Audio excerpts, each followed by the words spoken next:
Oh my!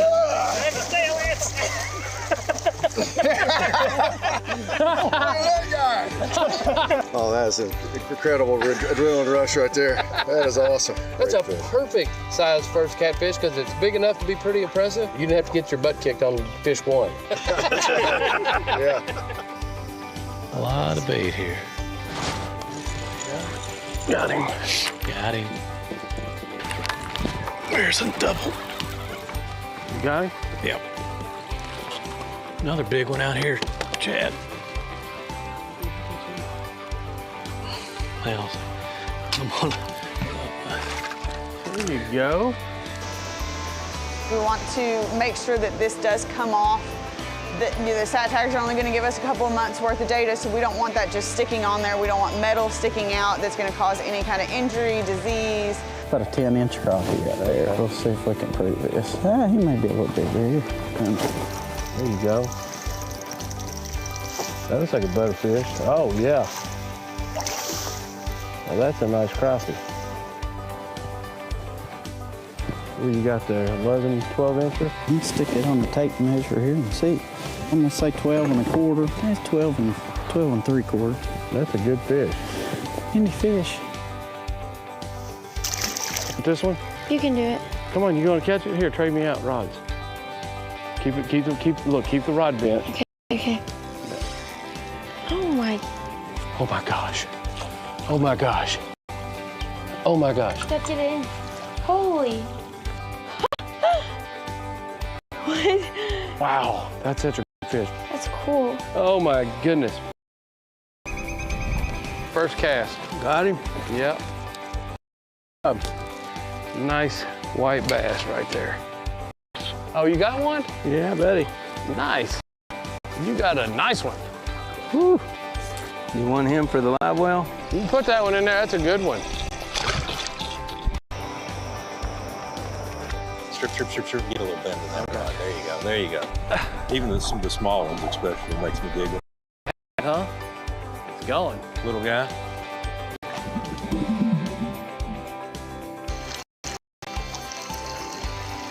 Here's one. Got him. A gar. Yeah, I think you got him. There. Kind of hold him up, let gravity help you. Yeah. There you go. Here we go. Oh my gosh. Now that's a workout right there now. He got real big real fast. Man. Trying to net one of these in this current and reel one in. It's a blast. Right there. Ooh, there's a better one. Here we go. That looks good. Yeah, what a beautiful stream fish right there. A lot of fun on one of those, aren't they? Guys, There he is. It's a fiddler there. He'll eat good. get that net under him. Now come here, bring it That to was me. easy breezy. That's good eating size. That's about like if you go to a catfish dinner, that's about what they eat. That's about the size that they feed you. Literally like flipping and pitching for bass. Yep. Yep. Coming up there. You hooked up? Yep. What a cool situation where you're sitting there watching your bait slowly work their way down and the fish just shoot up. Oh, it's awesome. It's awesome. This is a good one. This is a big one. Here, Chad. No, go ahead, No, man. here, take it, buddy. I catch them all the time. Let me catch up That's to on it. that mega head. Good job, buddy. Yes, sir. Awesome. Bringing them in two at a time. All right. Welcome to Taylorsville, right? Home of the white crappie. Yours is close, Chad. When you say close, he's literally 10 inches and a 16th or an 8th. What you got there? I was hung on a stick or something there. Oof, that was not a stick. That was a fish. That was a bass. In the spring, you want to catch a big trophy fish? Farm ponds. Come to a farm pond. Look at that. Kentucky Afield. Every week, Kentucky Afield brings you features on hunting and fishing across the state. What a nice fish. An opportunity to hopefully get that bird in play. Hey, we got another one over here. There he is. Ooh, a nice one too. Boy, he's healthy. What do we got? That was awesome. Got the first kill. Barely made it out of the field. Got one big smallmouth. Very nice. Double point. They're in there. There they go. Look at that joker. Woo. That's a good one there. Look at that. Beautiful. Whoa, this is a good one. That's better than good, Chad. Hello and welcome to Kentucky Afield. I'm your host, Chad Miles. Tonight, you have tuned in for our annual fishing question and answer show. I have quite a few I have a panel of guests here to answer your questions. If you'd like to submit a question to us, you can do it on Facebook or on YouTube, or you can text a question to us using 502-330-8682. Answering your questions tonight, I have the Assistant Director of Fisheries, Jeff Ross. How you doing? Great. Next to Jeff, I have Jeff Crosby, who is the Central Fisheries Biologist. How you doing? Doing good, thank you. And answering all of our law enforcement questions, we have Lieutenant Brian Dolan. How you doing? Doing great. Brian, you report to the 4th District, right? Yes, sir, I do. Hey, we've had a lot of crazy weather here in the state of Kentucky. It was really cold the entire month of January. It seems like February it has rained nonstop, causing some high water issues. Now, Lieutenant, you guys have got some game wardens that are actually dispersed right now, rendering aid for people in high water areas, don't you? Yes, sir. So as game wardens, you know, we have resources that other agencies don't have statewide. So a lot of times when situations or disasters happen like this, you know, we get called in for assistance to, you know, render aid, provide relief, evacuation efforts, just whatever's needed of us, we do. So you got quite a few officers and boats and all those resources right now down in Eastern Kentucky actually rendering aid, right? Yes, sir. Well, you're a fantastic resource and we're glad to have you. Thank you, sir. Now, tonight's show is all about fishing, so if you have a question, please reach out to us. We have a few questions that have already came in, and we're going to go ahead and get started. The very first question is from Wayne Stearman. He wants to know if they are still stocking walleye in Green River Lake. I know the answer to this. Who wants to help us out? I'll start out. All right. So yes, we are still stocking them. People have noticed that we've had a couple years where our production hasn't been as good from the hatchery, and the stocking numbers have been down. And just like in, you know, natural situations, if you have several poor year classes in a row, the anglers start to see it. So our priority is to get those numbers and production back up, and they should start seeing more fish, you know, when they're out fishing. But I know people have said they thought the numbers were down a little bit. Walleye, it's such an interesting species. You get a lot of people ask, at least I get a lot of people asking questions about where do I go catch walleye?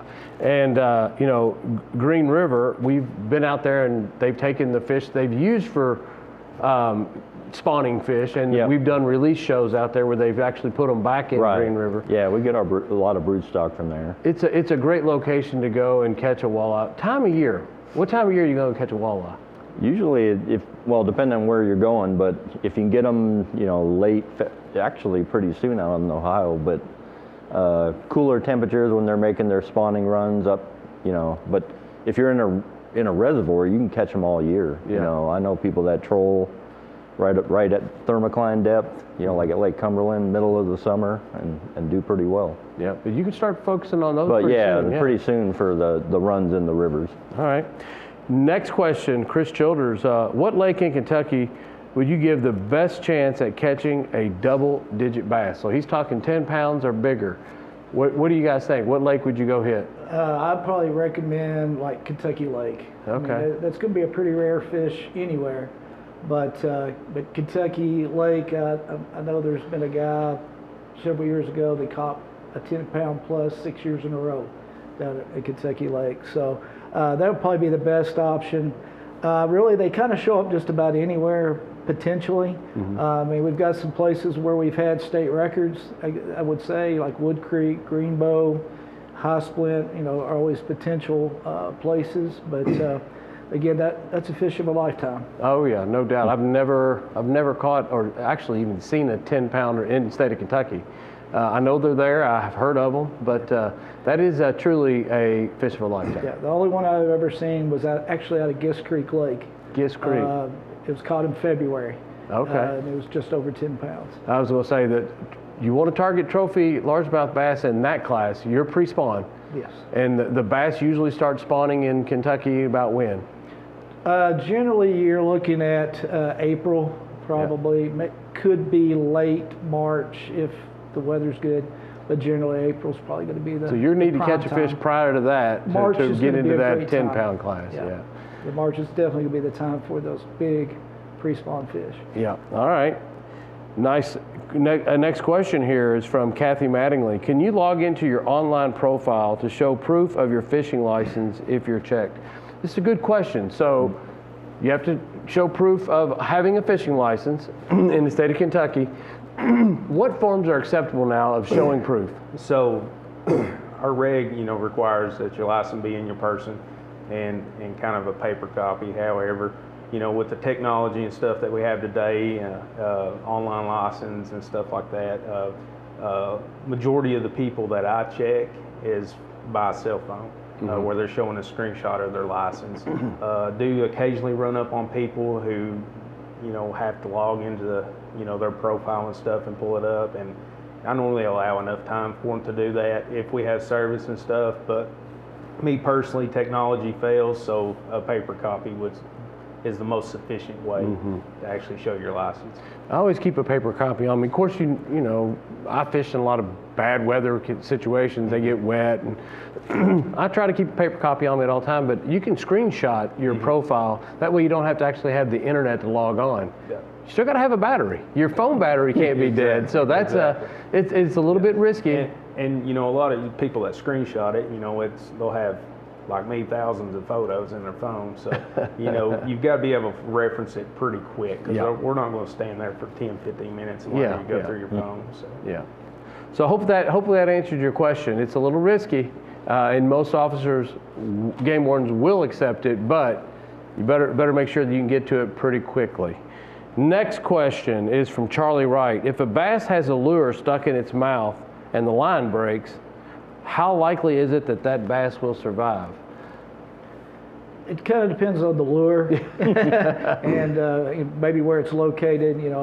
If it's swallowing a worm, if you're fishing with a plastic worm or something like that, probably not going to be quite as detrimental. If it's a big crankbait or something, that probably is problematic. But probably 50-50 based on what type of lure it may be. Yeah. There's been tests. They've done tests on how long it takes hooks to actually rot and dissolve. And different hooks are different. Some are different type of metals. But just a single hook, like a worm-style hook in a fish's mouth, you got a lot better chance of that fish living by leaving that hook in there than pulling it really hard to get it out, I would think, wouldn't you? Yes, that's true. You start pulling, and you're pulling gills, and you're pulling stuff back behind the tongue, that fish is probably not going to make it. We, during our sampling, it's not uncommon to occasionally find a fish with a lure. Yeah. And so, they do live. Now, how well they live and how well, that they're able to feed and stuff can be a little bit dependent on that lure. But overall, I think majority of them probably make it, but it's probably 50-50 on that. Interesting story. This actually happened. I was at I can't remember which lake I was on right now. I was fishing in a lake and I caught a bass, and I was like, that looks kind of funny. When I picked it up, I turned it over, and the entire spinnerbait had been swallowed, and it came out, and the blade was spinning on the side of the bass, out its gills, but the rest of the wire was down its gullet, and that fish was feeding because it hit my lure. So I was blown away. It was a little pale. A little thin, a little skinny, but he was still feeding, so he was still getting by. Amazing. That was a Cedar Creek Lake. That's where that was at. Next question here is from Jimmy Jocelyn. What's your favorite springtime lure and why? I don't know what species of fish we're fishing for here, but for bass, for me, probably throwing a jerkbait. Early season's fun. Still, as you get more toward the spawn, jigs and we'll say Cincos, I probably enjoy the wacky rig type stuff. What's your favorite bass lure? I do like jerk baits, but spinner baits, something that you don't have to be all fancy and your technique and all that. You just get that thing out there and get it in the right spot. And, Yeah, oh yeah. He's a Cover a lot of power water. yeah. Power fisherman. Yeah. You fish quite a bit? I do occasionally, but mostly it's wade fishing, creeks. I like rooster tails. Oh, yeah. I do fish Cumberland River, below Wolf Creek Dam for trout occasionally. Okay. So I enjoy that. Yeah. For me, if we're talking bass fishing, man, I tell you, I do like the jerk baits. On ponds and things like that, that early bite, I want a lot of commotion as slow as I can move it. And it seems to me like an old chatterbait is a hard bait to beat in a pond with some stained water. That's probably my favorite because you can move it so slow and get their attention, you know.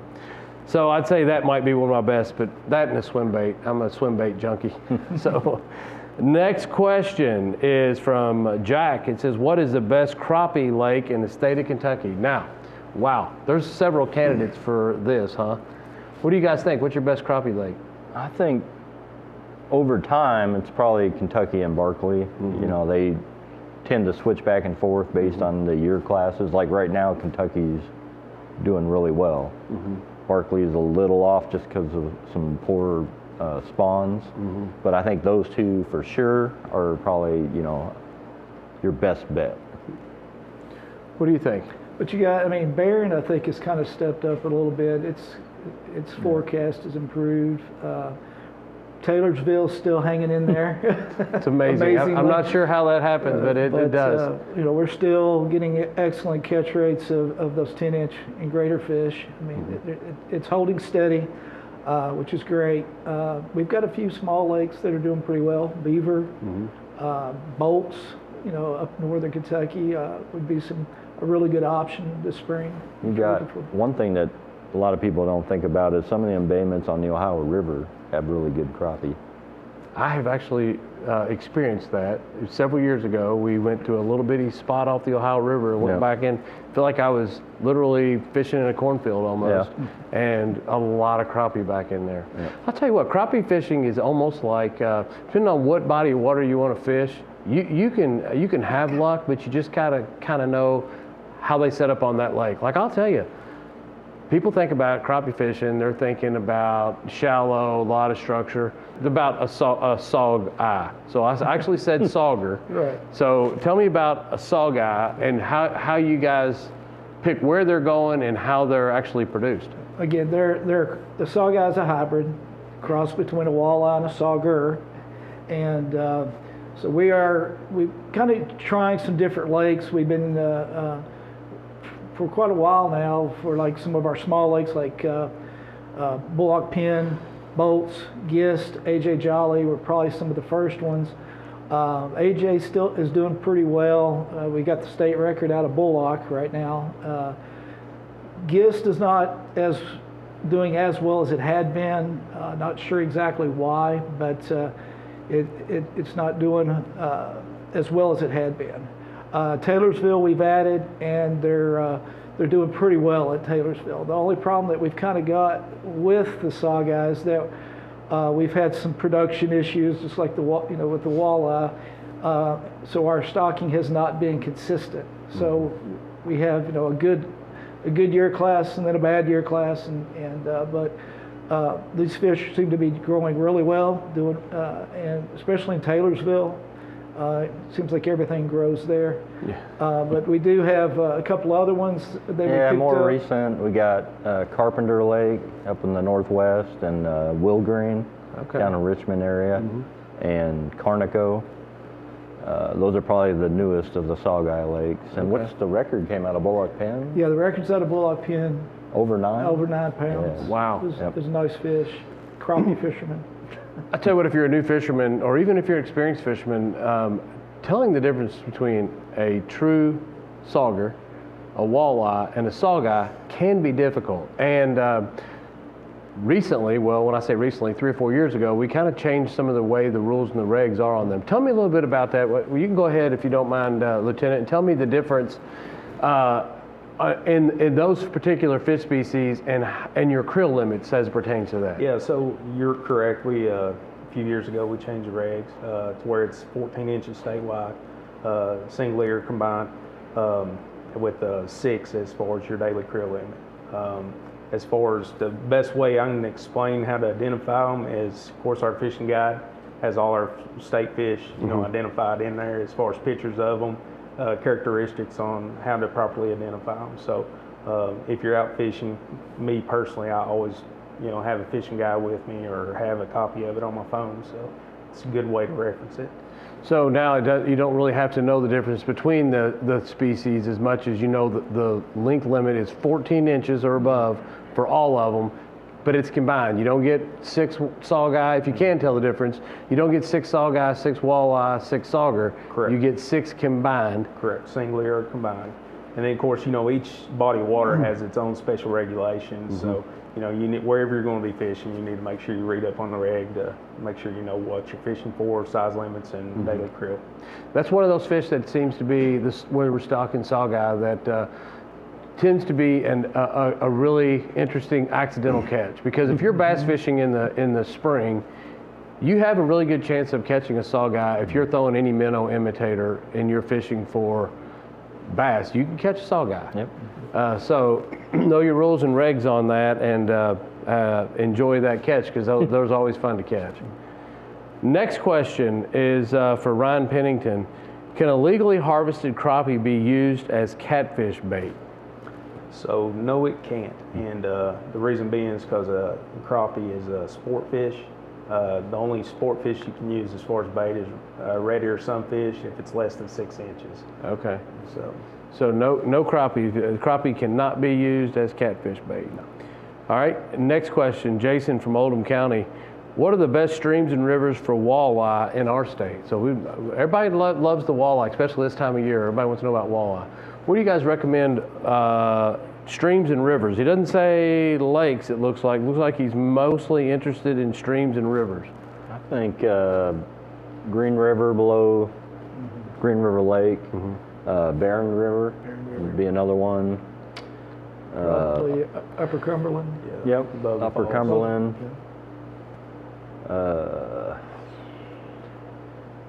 Trying to think of any other big ones. You know, we've got some of our rivers that we stock. We're trying to bring back the native walleye. There was a native strain of walleye, so you got like the Upper Cumberland, Rockcastle, The Upper Kentucky. Levice, or actually, I don't know if we're stocking Levice anymore, but Upper Kentucky.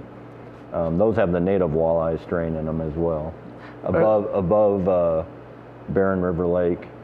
So on the native strain, the native strain, they can have the potential to even get quite a bit bigger than the Lake Erie strain that we put in our lakes, right?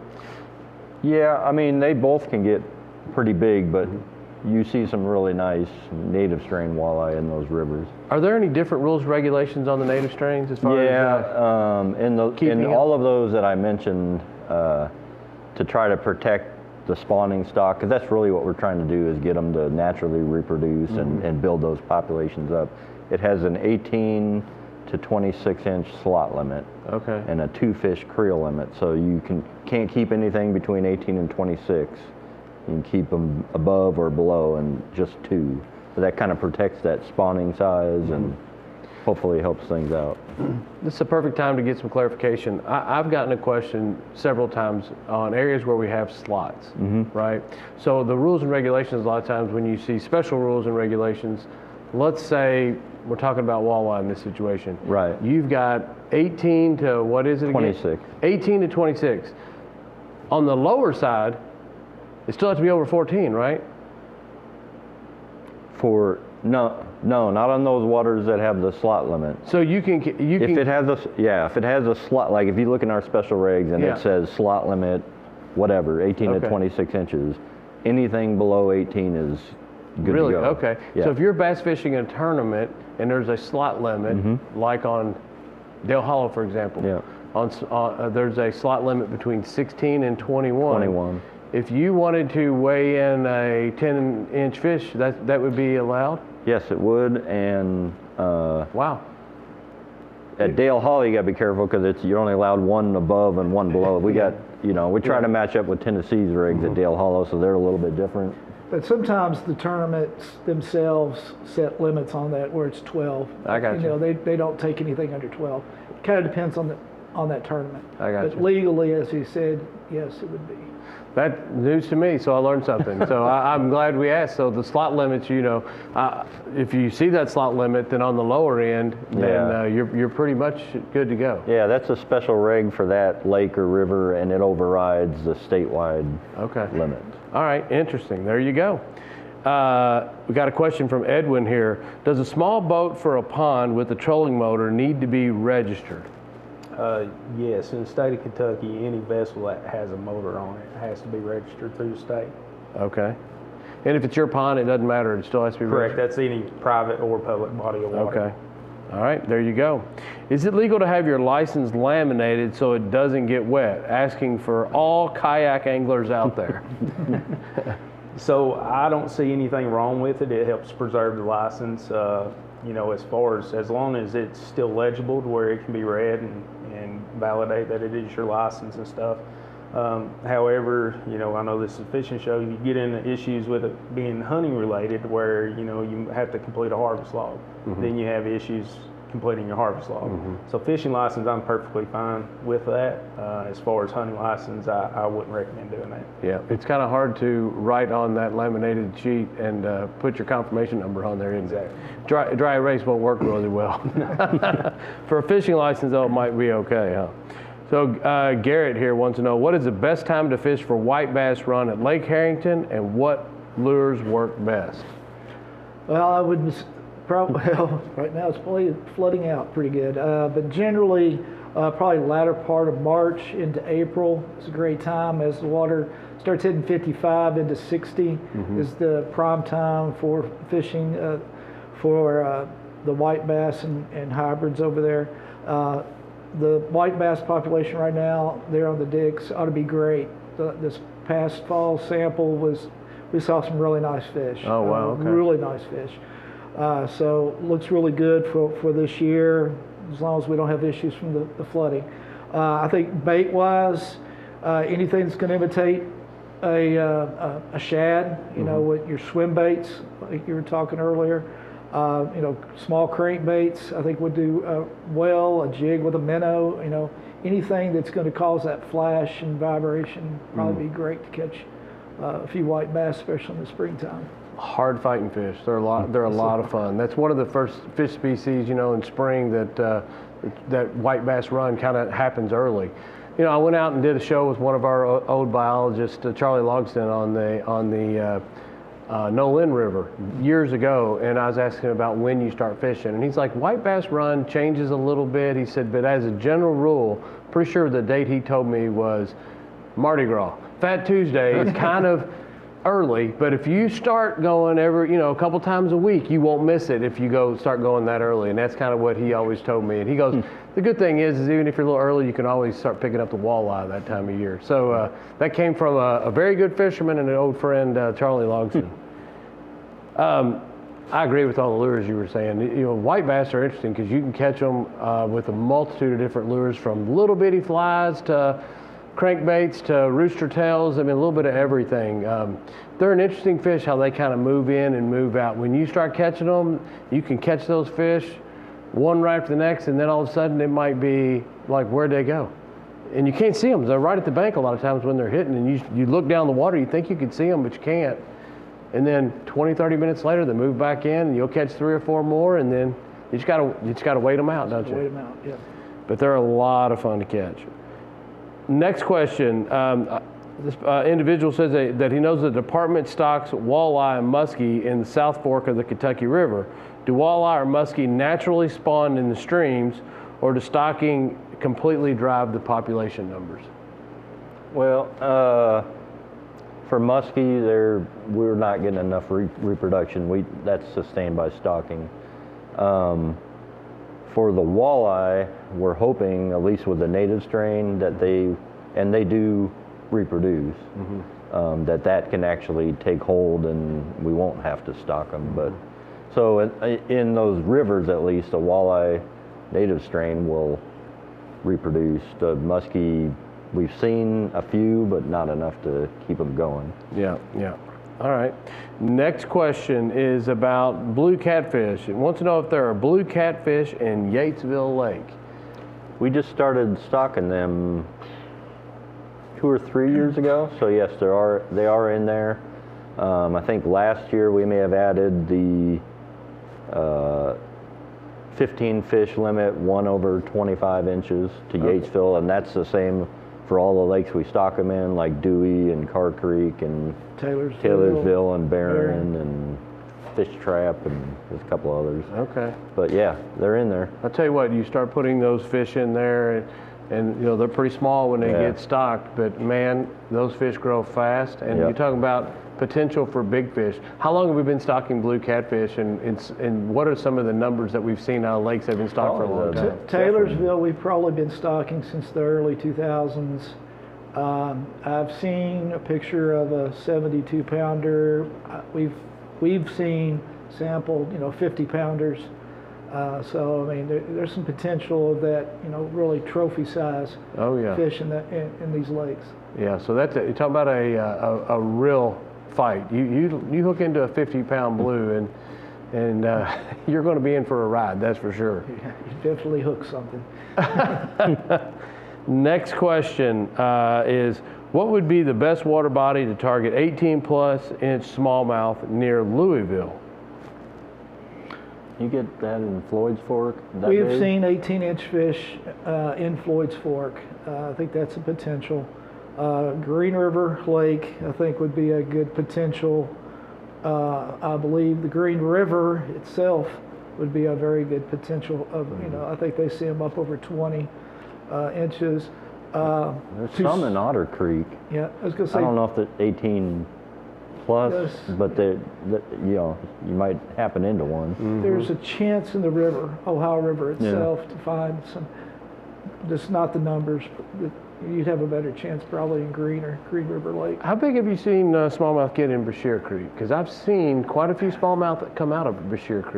Yeah, I still think you would be in that 18-inch size range maximum. Not to say that there's not another one, 18 or 19, maybe even a little bit bigger show up, but generally a lot of those streams we see up to 18 inches is fairly common. Yeah. So there's quite a few options, but you start talking about the bigger fish. Green River Lake might be your best options, close to Louisville. Close to Louisville. Yeah. If you call Elkhorn Creek close enough here in Frankfort, that's a good one. Oh yeah, definitely. Not too bad. What, 45 minutes? 45. Depending on where you live. Depending on where you are in Louisville. Yeah, and we've caught fish in Elkhorn Creek. I mean, you can catch a lot of smallmouth, but we've seen some fish in that range. Yeah. Next question is the 15-inch size limit only for largemouth and smallmouth, or 12-inch spotted bass keepers? Specifically asking about Yatesville Lake. Yatesville has a 15-inch size limit. I think it's for largemouth and smallmouth. Okay. And then spotted bass don't have a size limit. So yeah, they're thinking that the 12-inch on spotted bass, but there's no size limit on spotted bass. So make sure you can tell the difference between a largemouth and a spotted bass, but there's no size limits on. Yeah, and I'm pretty sure the 15 is largemouth and smallmouth, but they can error check maybe by looking in our fishing guide. Yeah. So no limit on the spotted bass. Do we have any bodies of water in the state of Kentucky that has special regs for spotted bass? No. So it's no size limit. Now, you still have the krill number of 6, right? But you can keep spotted bass anywhere. And some of the reservoirs we have that tend to be a lot of spotted bass, it's probably good every now and then to keep a couple. I think that's... Yeah, like Cave Run's got a ton on the lower end, and they already has a crowding issue with bass, so keeping spotted bass would help as well. Oh yeah, I know Nolan it's got a large number of spotted bass, and certain times of year it seems like you're catching way more spotted bass than largemouth, so probably wouldn't be bad every now and then to take a couple. Next question, James. Is there anywhere other than the falls to target stripers and hybrids with a fly rod? So this is a fly rod fisherman that is looking for hybrids and stripers. Maybe, I don't know if you could do it. You might be able to do it below Kentucky or Barkley, potentially. The striper parts, the hard part because there's only, I mean, you're looking at, you know, the falls or, you know, some places on the Ohio where they're stocked, and then you're looking at Cumberland. But if, you know, hybrids, if that's what you're looking for, I mean, potentially you could target them like at Taylorsville, potentially, if you're just looking for hybrids. You're talking about the tailwater at Taylorsville? At there or even up the river. Yeah. Especially in the spring coming up, you know, here in March and April as those fish move up into that upper portion of the lake. I mean, there are a few hybrids that get caught as the white bass are making their run. Oh, yeah. I'll tell you what, the Falls, Ohio is one of the more unique fisheries that I've ever fished in my entire life. And you see quite a few people that do fly fish down there. The issue is the safety aspect of it. You better know that waterway very well. It's the slickest fossil bed I've ever stepped foot on. You got to know what you're doing there and be real cautious. But if you know how to manage it and know how to handle it, it's a great place to catch stripers and hybrids. A lot of fish, but it's a great fishery, you know, in that area. Yeah. For a lot of different species. Yeah. A lot of fun to fish there. Next question is from Dale. What central Kentucky lakes are best for big bluegill? I knew we had to get the big bluegill question in here soon. Man after my own heart. No, right now, you know, our 4 main panfish lakes, and that's bluegill and red ear, is going to be Elmer Davis Lake. Right now it's really good. Corinth, McNeely in Louisville, and also Beaver there in Anderson County in Lawrenceburg. Those are the 4 main ones that I would recommend people go to. However, I would start adding bolts to that because the bluegill are starting to see some really quality bluegill. We've been stocking red ear there for several years, and we're starting to see them show up, and some fair-sized ones too. So I think you got about 5 lakes there that would definitely be worth your time on trying. And that central Kentucky area, that's obviously your district, so that's what they're asking about. So the other one, I guess, maybe Reba. Reba's and over if it's close to Madison County, I think Reba's doing very well these days also. Okay, there you go. There's some great opportunity. And you named some lakes that have got some interesting, not only boat fishing opportunities, but some of these lakes have pretty decent bank access as well. So. Yeah, a lot of them do. Some of them have fishing piers, some opportunities to fish off the bank, and so they're really nice little lakes. They've got some some quality fisheries, especially on the panfish end. There you go. So there's some great recommendations there. Next question's about smallmouth bass on Cedar Creek Lake. They're wanting to know if there are any smallmouth bass on Cedar Creek Lake. I think we've seen a few, probably remnants from it would be very few. The creek, but I think we've seen a couple. But it's not the best smallmouth habitat. Yeah. So I'd say it would be very limited. Okay. They're not a spot to go target, but you know what? If you're a largemouth bass fishing, you got a chance to catch some really nice largemouth bass there, and you know what? You may pick one up, but you wouldn't go there to target them. What you're saying? Yeah. No. All right. Next question. This is a teenager. He wants to know when he needs to start buying his license, and can he fish on his own without a licensed angler if he's license exempt. So I guess he wants to know, hey, can I go fishing by myself without a licensed angler with me if they're exempt? Does it state his age? Because I'm kind of hesitant to answer on that. It just says teenager, so let's assume 13. Yeah, so as far as the first part of the question, as soon as he turns age 16, he's got to start buying a fishing license with the state of Kentucky. And of course, as far as fishing on his own, we don't have any regulations that says he can't fish on his own.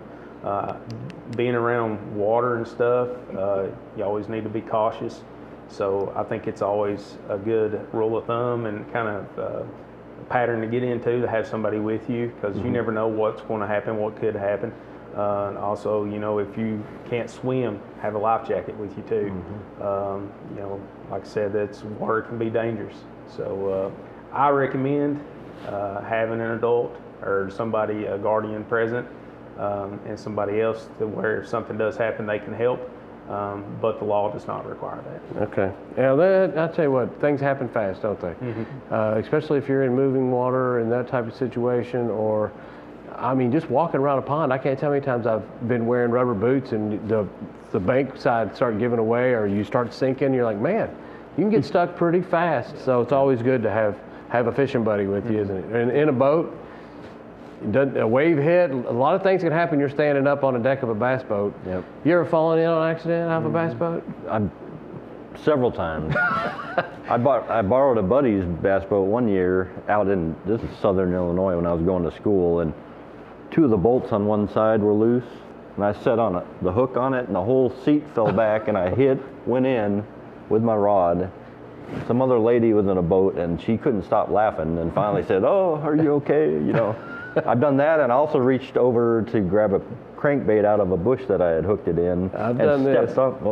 Stepped on the trolling motor and sent it that way, and I just went straight in. I have done that. So, have you ever been in on accident? I've been in on accident. Have you ever been in on accident? Yeah, I was checking some people one time and walking back out, slipped off a rock and went in.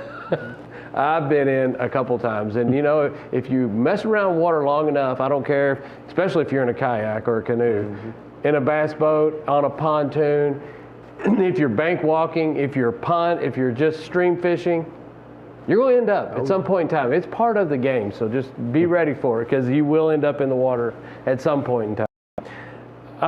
Hey, if you'd like to send us a question, there is a text line, and that number is 502-330-8682. Text us your question. Next question we have, is there still a white bass run at Green River Lake? I've never targeted them at Green River Lake. Is there a white bass run there?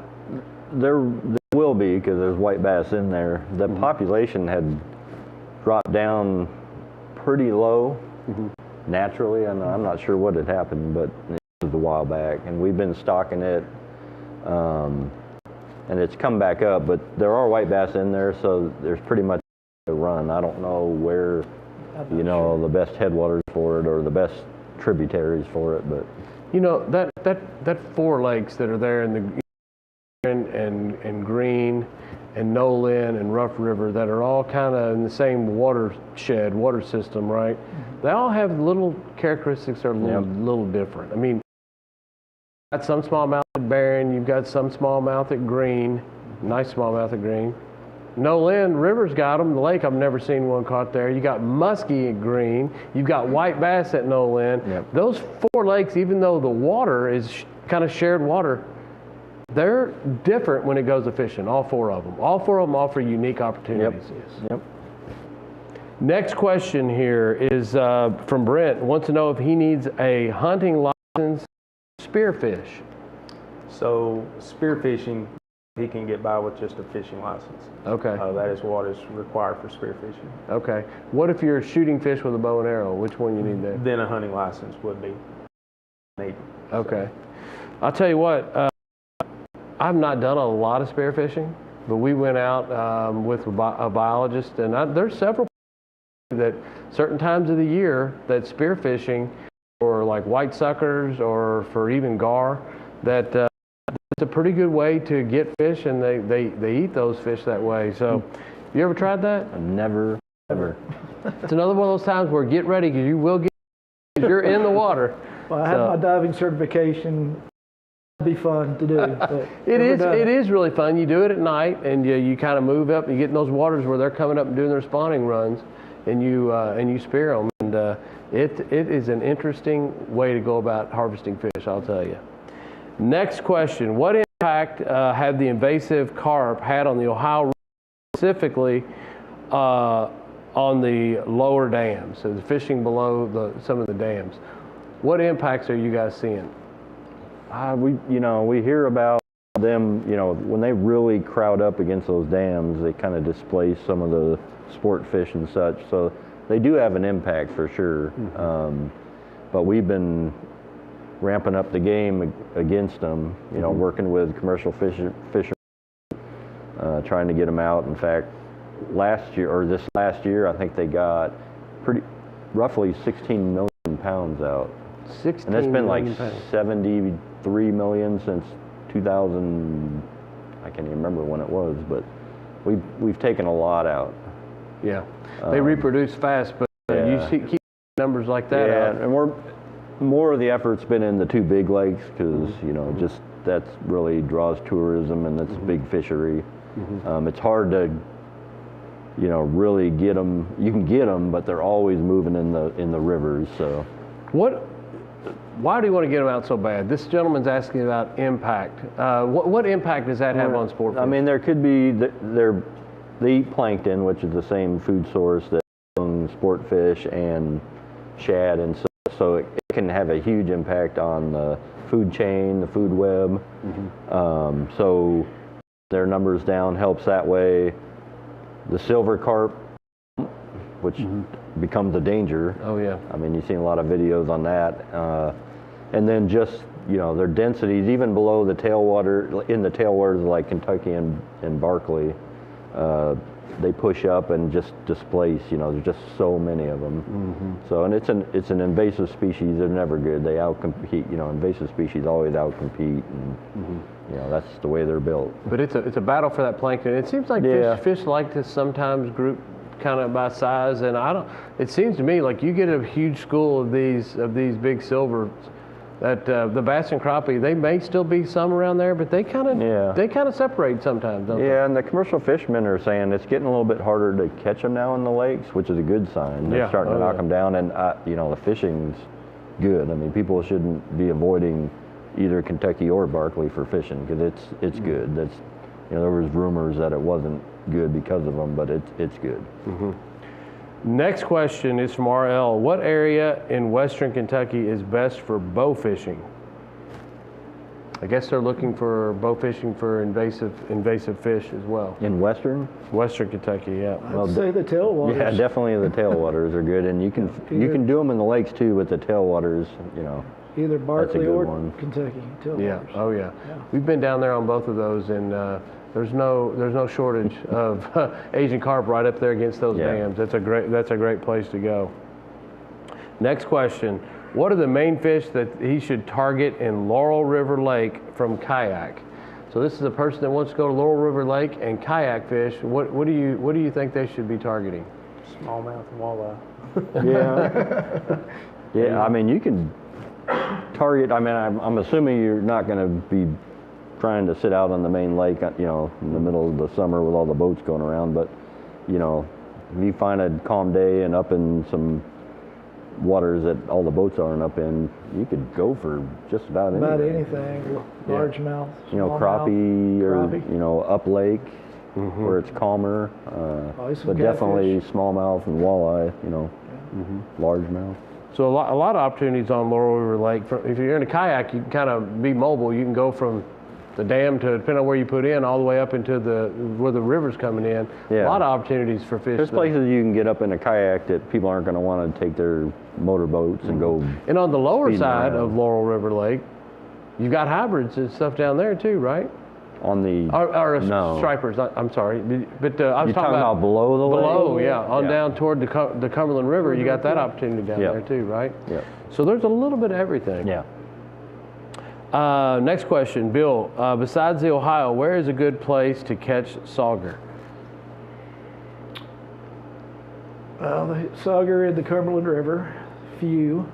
Yeah, they still have any in the salt, or are they? We do see some in the salt. Kentucky River. Yeah. Would probably be a really good place to go. We actually stock sauger in the Kentucky River within the pools.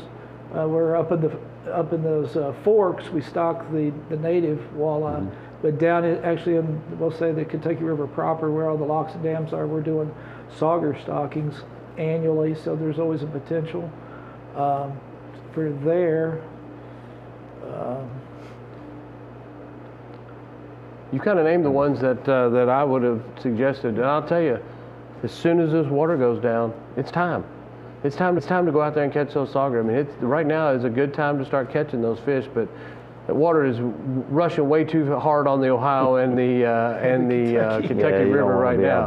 We were getting some great reports on the river, on the Ohio as well as the Kentucky. You had some really good pictures of people, some of their catches, and they were having quite a bit of success before all the rain kicked in. Yeah, well, we've got a lot of reports. The sauger fishing on the Ohio had been down. A lot of small fish, but nobody catching them over 14. And it seems like in the last year, people are starting to catch them. We're hearing a bunch about it. So I think they've had some good spawns, and there should be some good fishing.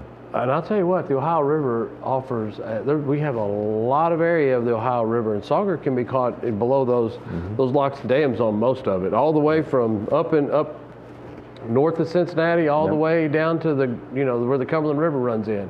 There's opportunities all up along through there. Matter of fact, we were supposed to be doing a sauger show. We had a gentleman that was catching a bunch of them up in northern Kentucky. And the only thing is when the river conditions change, the fish move, so you got to, if you're on them, you better stick with them, because when the river changes, they move. And our river conditions have been changing every other day this spring. So every other hour at the moment. Yeah, exactly. Next question. What is going on with the musky stockings? Look like we lost 3 of the last 5 years. So we had some we've had some issues with musky. A lot of it started with COVID, where we had social distancing and couldn't produce them. And then unfortunately we had blue-green algae issues one year, and then last year, when they come off, we put them in ponds, and they have minnows that they can feed on. And the minnows are raised in our ponds with broodstock minnows. Well, the minnows spawned earlier than they ever have and got bigger than the walleye could eat. I mean, the musky could eat. So it's like farming. Everything's got to match up, and then temperature dependent and everything else. We are making some changes in the production to try to ensure that we get some more numbers, and we've addressed it and had meetings about it and whatever. So we feel pretty confident that we get those numbers back up and get it going again. But we have had some off years for sure.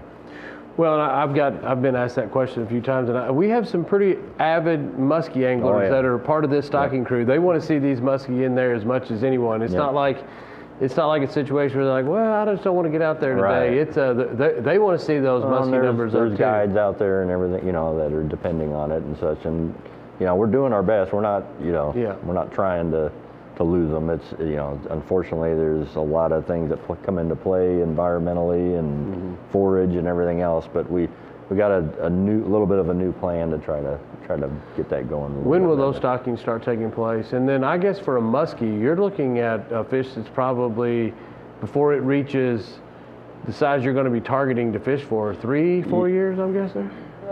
We put them in for the reservoirs, we put them in at 13 inches. For the streams that we stock, we put them in at 9 inches. So, yeah, it's going to be several years before. I mean, you can catch them, but especially to catch a keeper, it's going to be several years for sure. How long from to get to 36 inches? I think it's 3 years, 4 years. It's a pretty fast growing fish then. I think they're 20-something inches after 3 growing seasons. Okay, there you go. There's the opportunity. So hopefully the musky stockings resume, and all the musky fishermen can get out there and start catching musky. Are trout being stocked in Finn's lakes, and how would you go about catching those? If you live close to a Finn's lake, there is a trout stocking schedule that goes on there, and it'll tell you when they're going to be there. It's on our webpage. We stock in February and March, and then October, November. So a lot of the February stockings have happened, although some got delayed because of all this rain and everything. So there's still some to come about, and then we have stockings in March as well. So there's another stocking coming for most lakes. Some lakes only get 1 month, or depending on the pressure on the lake. But yeah, that's a good fish to take the family out. Not too hard to catch them right after we stock them. That's what one of the things they're asking is, how would you catch them? Tell me some of your techniques for catching trout. My kids, when I took them, we'd throw a little white Meb spinner, and kids will have a ball. Yeah. And of course, we catch bluegill and other things doing that, but that was just a simple way, especially for a kid. Pitch that little Meb, throw it out, reel it in. And, it's a great opportunity to kind of work on your cast and retrieve if you're throwing something like that, because you got got to keep it going fast enough that it doesn't get down low enough that it gets you snagged. But we started off the show, they asked about your favorite bait. You said rooster tail. So we're talking kind of the same thing with Mep spinner and a rooster tail, pretty similar. You know, a little spoon or something, anything reflective, you know, they pick up off colors. Of course, I started out, you know, just a can of corn. Yeah. You know, There's a million different ways to catch trout. I mean, there's some stuff that you can go and buy in cans that are trout bait. You can put on a hook. You can throw any type of minnow imitating small baits. And then, like you said, a can of corn. Yeah, simple as that. It works. And for those just starting up, when the water gets warm, like probably somewhere in May, I would guess late May, maybe early June, the trout they don't survive the warm temperatures, so you don't want to be trying to catch trout in August in a Finn's Lake. You're not going to get any. Get out there close and within a month of that stocking date. Yeah, that's the best thing. Those fish at a certain point in time, that is what we call a put and take resource. And a put and take resource means it's put in and it's not going to be left in there to reproduce and be there the next year. They're going to be put in for people to catch and enjoy, and then they won't live throughout the year based on the water conditions. If you're going to take them home, you need a trout stamp. Yeah, okay. If you let them go, you don't necessarily need a trout stamp unless you're on the Cumberland River and Hatchery Creek. But if you're going to take trout home, for sure, you need a trout stamp. Yeah. But for those Finn's Lakes, you know, the trout make a great cool water season fish to catch, and then that's the reason we switch over to the catfish during the summer to provide that opportunity during the summer months. Yeah. And now catfish are not a put and take resource. They're going to live throughout the year. They can live throughout the year, but it's it's more of a put and take because we are stocking at high rates to provide those fish for people to catch, and there will be people that catch and harvest, and that's fine. Again, that's kind of the idea behind the Finn's Lakes is that's a violation that we run across more than anything on the Cumberland River below Wolf Creek Dam all the way to Tennessee line. It's required you have to have a trout permit, and we run across that violation more than anything where people just don't read up on the special regulation and realize they have to have that trout permit. Yeah, whether you keep them or not down there, you got to have it. You got to have it. You got to have it. And this is a great time to tell everyone that the new fishing guides are actually going to be available online starting on March the 1st. So if you about when that expires and starts back up? It always expires the end of February. Every year, you got to have a new one the 1st of March. So it's a great time right now if you haven't gotten your fishing license and you're waiting for this water to go down. Your first nice day, go ahead and get that fishing license, and then the new rules and regs will be online starting March the 1st. So that's right around the corner. You'll be able to go online and pull out the rules and regs. When do you need to have trout permit? Only if you're trying to catch them, or any time you may accidentally catch one. We just talked about that. Is the Cumberland River the only place that you need to have it if you're fishing? Hatchery Creek. I think Hatchery Creek, which flows into the Cumberland River, right at the Wolf Creek National Fish Hatchery. I think you need it there as well, but just those two bodies. Okay. Is your trout stamp included in your sportsman's license? Yes. It is. Yes. So if you're a sportsman's license buyer, you've got that trout. Yes, and then senior disabled license. Most people would say, wait a minute, you can't do that, but there actually is a place or two that you can catch. Out west. Most people would say, wait a minute, you can't do that, but there actually is a place or two that you can catch. Out west, Kentucky Lake for sure. We've got a population Lake for sure.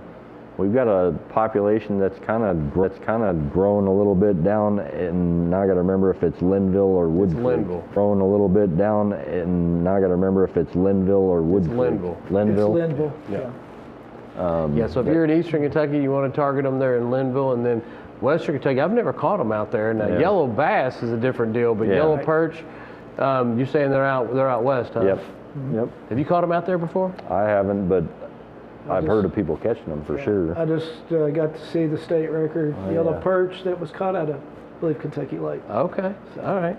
There you go. That's where you want to go, Kentucky Lake, or if you're in the eastern part of the state, give Linville a try. Next question is from Eric. What relationship do mussel beds have to fishing? I've always heard that they're good places to fish. So a lot of your bass guys knows when they start pulling up baits and it's got little mussels hooked on there, they might be in the right spot. What is the reason for that? I think it provides a hard substrate. I mean, that's where those, plus you've probably got a lot of fish coming in there, that on that hard mussel bed, because the right the right habitat that's in there for those mussels to be in there, which is going to probably harbor a lot of other stuff, insects, that's drawing in a lot of the other fish, that whether it be bait fish, which brings in the bigger fish, but generally it's just kind of the right habitat where those mussel beds are. Okay, habitat's so key. Isn't It it?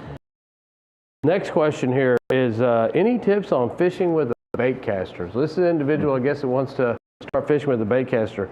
I love to hear that individuals wanting to move to a bait caster, because it seems like now with forward-facing sonar, everybody's moving to spinning reels. It used to be that you'd see a bass fisherman would have one spinning rod and 4 bait casters on the deck of their boat. And over the last 10 years with forward-facing sonar, that's flipped. Now it's all spinning rods, so it really has changed. Any tips on throwing a bait caster? Practice. Practice, but it just takes time, I think, really, just staying with it. If you haven't thrown it, you're going to get a backlash. Yeah. If you have thrown it, you're going to get a backlash. So it's just one of those things that it takes time and a little bit of patience and working with it. I would say for anyone wanting to pick up a bait caster, the weight of the lure you're throwing the rod. If you take a really, really stiff rod and you're trying to throw a really light lure, you're going to have a lot of. Or if you are trying to throw a light bait and you're running 20-pound test, you're going to have a lot of problems. So fill it up with monofilament. Don't spin. Go on the lighter end of the weight of the line and make sure that the weight matches the rod. That will all set you up for at least good practice. You're still going to have to spend some time with some practice on it, but that at least gets you started. And if you have to rip the line, monofilament's not that expensive, so go that route to get some practice, and before you know it, you'll be flipping and pitching and everything else. You'll be ready to go. Any tips? You got any tips? I'm still learning. You're taking the tips in, huh? Exactly. I'm taking mental notes. There you go. And you know what? There's nothing wrong with the spinning rod either. If you're going to own one rod and reel, you can do a whole lot with a spinning rod and reel. But bait casters, for me, a lot more accurate. When you're making real accurate with a bait caster, you can be a lot more accurate, and you can get a little more power out of a bait caster with power fishing. So if you want to bass fish effectively and use a boat, it's good to have. Sure. Next question, what is your favorite lure for white bass? I know people are thinking about wintertime and springtime fishing when you bass questions. So it's on their minds. So favorite lure for. I'll go back to the jerk bait again, some type of that minnow, again, that flash, really enjoy that. And I've done well throwing the, again, a bed spinner, rooster tail for them. Again, having that flash, done very well up in up at Taylorsville, up in the salt. They make those runs, but between that and a jerk bait, or something like a husky or X-Wrap or something like that, they can be very effective. I'll tell you what, it's size. It seems like each day you go, it could be different. Sometimes they want little stuff, like little jigs, little curly tails, little swim baits. Some days you can get away with throwing bigger things. That's a pretty good size. So, it all depends on what they want. My white bass box that I always can carry and throw on a dirty bank, because it seems like I'm walking in mud from place to place to place trying to find them, has everything from crankbaits to hair jigs to one of the best days I've had bass fishing. Last year we were with one of our old commission members who brought a fly rod, and he just wore them out, one right after the next, throwing weighted line in fast moving water. It seemed like that slow presentation of that weighted line, pulling that hair jig down there, he just absolutely wore them out. So how do you like and putting your fish or your lure in front of where the fish are at? So there's a whole lot of different techniques. I like little swim tails just because I like to make long casts across on the shoreline or across to try to locate them, and I don't get hung much because it's a single hook, and that's what I like to do. You ask 10 different white bass fishermen, they'll have 10 different favorite lures. But it comes Fishing is kind of in confidence. Confidence. Yeah. What you have confidence in, and that's their baits is what you have confidence in. Hey, one of the things, a great resource out there is the boat app. We mentioned, I'll tell you, I find myself using that app more and more and more. The rules and regulations are on there. The areas that are being put in for habitat, they're also on there.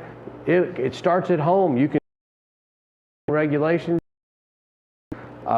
reports that come out by biologists talking about what's good in those bodies of water, and it'll even take you right to the boat ramp. So if you've never uploaded the Fish Boat Kentucky app, it's a great resource.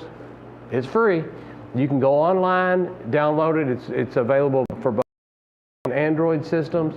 Download that, and it's a great resource. And I honestly think it's got a place to keep your license in there. It is. You can upload your license to it. Easy reference. That way, if you get checked, you just app on your phone. A smartphone. It's a great resource for locating bodies of water, planning a trip, and then finding fish. All that. There you go.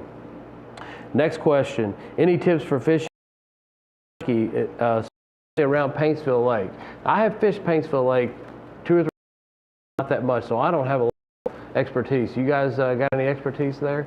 I fished Paintsville probably close to 30 years ago. That's the last time that I've been on it. What do you hear? What reports? What are people catching? And I know they're catching some fish deeper, shad ball, facing sonar. Okay. We talked about that before the show. But what's your own thoughts on forward-facing sonar? What do you think it affects the fisheries that much, and do you utilize it? I do not utilize it. I do not have one. Affecting the fishery, I think the jury's still out on that. I mean, there's a lot of states. We're looking into it to some degree. And we got other states looking at it. Looked at in our district, we really haven't seen any difference between people using forward facing. We're actually so this will be an interesting one because I think it does get utilized at Taylorsville. So we'll get to interview some people that use it and look at what they're catching versus what people that aren't using it are catching. I think this will be a pretty here to look at, one of our lakes. We looked at Gisk. People just there, but I just don't. Right now, I don't think it's causing a major issue. I don't think enough people have it. Maybe jury's still out. Has any state have banned forward-facing sonar to this point?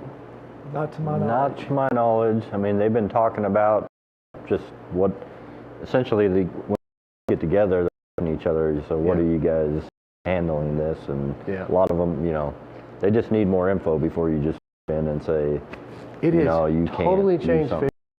It's totally changed fishing. We talked about bait casters and stuff, and now people are targeting fish are hanging out in areas that we just, as anglers, we just didn't know that were catchable in certain bodies of water. It opens up a lot more of the lake if people that are using this. But you especially, like if you're catching fish this time of year, there's this time of year, right? You could be catching fish in 50 feet of water, and you hook a fish and try to get it in the boat really, really fast in 50 feet of water. Man, you change that with the way that fish is able to dive down back into the water. You may have killed that fish effectively if you don't know how to handle it right. So just be careful with forward. I do use a forward-facing sonar from time to time. We're very cautious on crappie fishing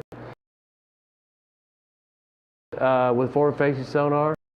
Turn all those fish loose. We're going to keep those ones right above the length limit and let the other ones breed, and just be very effective tool. And the cat's out of the bag on forward-facing sonar. That's why how the departments are looking at it, right? Not that I know of.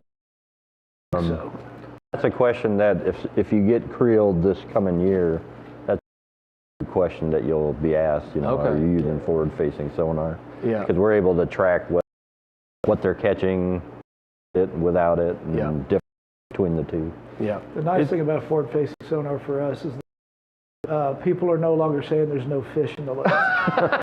So, because now they're saying that there's a lot of fish in the lakes, and you know, whether they can catch them or not, because there's times that, you know, even though you can see them on the forward-facing, they still might not. Let me ask you a question on the management side. Forward-facing sonar is becoming better. I mean, it's amazing what you truly can see. Now, it's hard to tell what species they are and exactly how long and how big they are. Do you think there'll be a day that forward-facing sonar can electroshocking fish? Well, we would, unless you're going to be able to estimate weight and stuff, and we do need to collect fish to get age and growth, like know, you know, what age the fish. So, and it's really, you know, you're going to have to estimate them by density. I don't think so. Probably not. We've had some over the years. It's hydroacoustics. That's where, you know, we've been able to go in and do something similar at a kind of a broad sense. And, you know, that really never replaced, you know, our fish with electricity and all that, even though it's been so. It's an interesting technique. I guess the conversation is going to continue for years, and some bass tournaments are forward-facing sonar, and it has changed the tackle game. It's changed reels. You know, some of these hard because you don't use those a lot in forward-facing sonar applications. So, you know what I will tell people that that do not use forward-facing sonar, go back to some of those people used to use 10, 50, you know, 50 years ago that worked really well, and now nobody uses anymore. Bring some of those. Sometimes every single summer I'll grab a box. I think, man, I haven't used this, and I remember that summer, you know, in the early 90s where I just tore them up on this bait, and I haven't used it for years. And you pull them up and they still work. And fish haven't seen them in a long time, or fish have never seen them because they weren't alive 30 years ago. You know what? Try things that people aren't using. Now everybody's head down, casting a spinning reel. Try something different. Fish them a little different technique, because those old techniques still work. You got a favorite lure from the 90s that you probably haven't picked up in the last 20 years? Oh, I got the fish a hula pop back then. Yeah. And they, you know, they still work. Oh, yeah.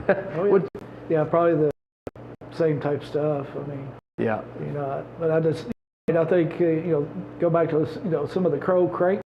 You know, that some of those old style. You probably use. I'll never forget the year plastic jerk baits like the Sluggo hit the market in like the early 90s, and I thought the fish don't have a chance. It ain't even fair.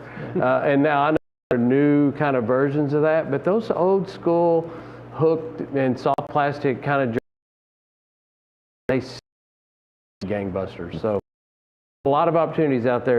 Dig through an old tackle box and pick you out something and give it a try. Next question, what is your favorite lure for targeting walleye? Man. Walleye.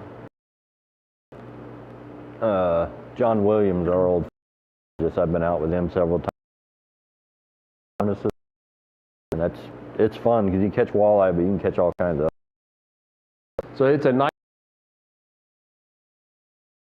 spinners and stuff, and I think that is one of probably the best ways to at least. I agree. That's what I use. So that what do you see people catching them on? The only time I've really caught them is thunderstick, gremlin, and you know early. You know, and walleye.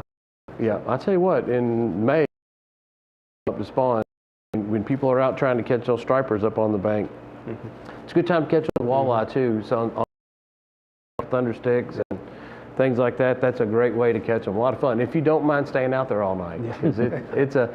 You got to be dedicated. When you go right at dark, you better be ready to stay till morning, because you don't know when they're going to come up, and when they do, it's fun waiting on them. So here we go. Next question here is, Will the floodwaters affect fishing population at all? Flooding causes some negative and some positive on fisheries. You know, it does add nutrients to the lakes and also can increase habitats, so it can be beneficial in that aspect. But it can displace fish. So I mean, that's negative, and it also even cause changes to the species distributions, you know, in the lake. So this kind of depends on the severity, and maybe, you know, if it's a stream fishery, a river fishery versus, you know, a lake fishery, probably not as much to the lakes. The problem we have with flooding is the timing. You know, if we have it happening during May, during the spawn, or say April, May spawns, and the Corps has to and leave some of those nests high and dry, that can cause some issues. What big fluctuations of water in these Army Corps of Engineers lakes right when they build a spawn? Because if it's not deep, it's not going to get enough sunlight.